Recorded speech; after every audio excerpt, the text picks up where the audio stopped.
At no point did the Browns announce a reset. There was no press release, no dramatic quote, just a series of conversations that sounded settled. David Njoku wasn't blindsided, Jim Schwartz wasn't fired, and yet both situations ended the same way, not because of performance, because of timing. And once you notice when these decisions stopped being debated, it starts to feel less accidental and more intentional. Listen carefully to how Mary Kay Cabot describes David Njoku's situation: not sudden, not surprising, not emotional. So who told David Njoku to find a new home? Yes. Well, it sort of seems like the writing was on the wall throughout the year. He was very relieved after the trade deadline that he was still around. He just didn't have the targets. He didn't have the production. It just seemed like it was headed this way. They never really made any overtures to him to extend him. So I think the writing was definitely on the wall, and you could see that it was going to happen like this. The writing was on the wall throughout the year. That phrase matters because it isn't about what happened. It's about when it stopped. Njoku wasn't extended. There were no quiet negotiations, no late-season push to redefine his role. And when the trade deadline passed, the reaction wasn't confidence. It was relief. That it's not how teams talk when they're undecided. That's how they talk when a decision already exists.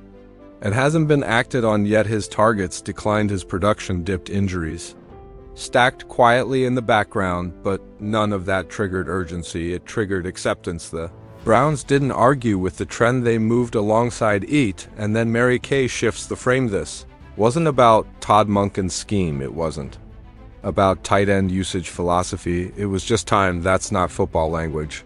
That's organizational language. That's what teams say when the decision isn't tactical anymore.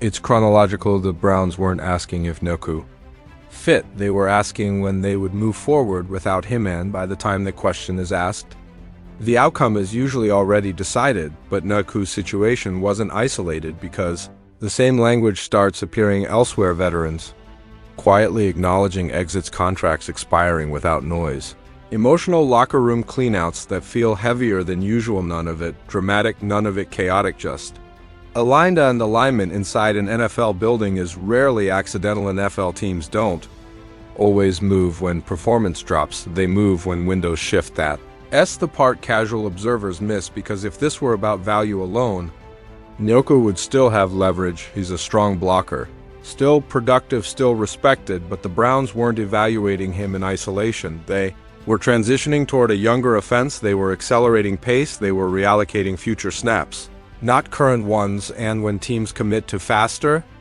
younger, they stop investing in continuity for its own sake.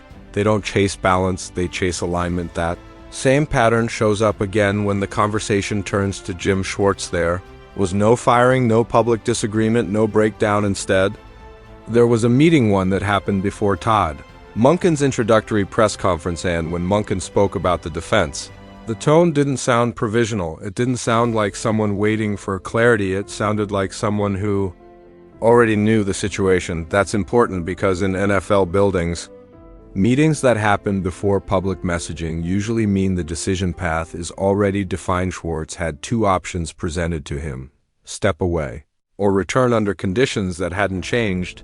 The Browns wanted him back, but only in one role on their timeline, under contract terms that favored stability over flexibility. And when Mary Kay says they're not going to make it easy on him, she's not describing pettiness. She's describing precedent. NFL teams care deeply about control, not control of people, control of structure. Letting a coordinator walk after missing out on a head coaching job sends a message. So does not letting him walk. Neither choice is emotional.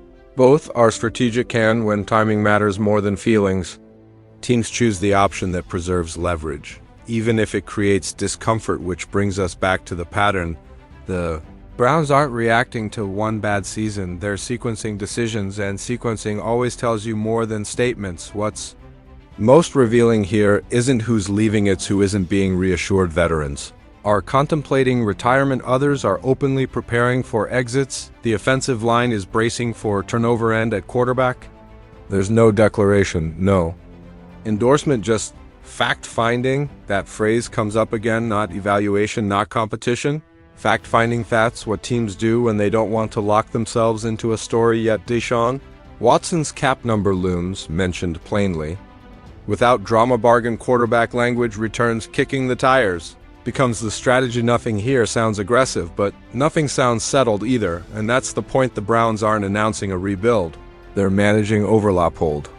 Timelines are ending, new ones haven't been confirmed, so instead of making bold moves, they're tightening control fire, letting contracts expire naturally, letting emotions play out privately, letting decisions feel inevitable rather than imposed, which creates a strange tension because when everything feels inevitable, accountability becomes harder to pinpoint. No one gets blamed, no one gets credit, just outcomes, and that leaves one question unresolved: is this patience or postponement? None of this means the Browns are wrong, it means they're deliberate, but deliberation has a cost, especially in a league that moves fast when clarity exists. The question isn't whether these decisions make sense, it's whether timing will keep cooperating, because once timing stops working in your favor, silence stops being strategic and starts becoming noticeable.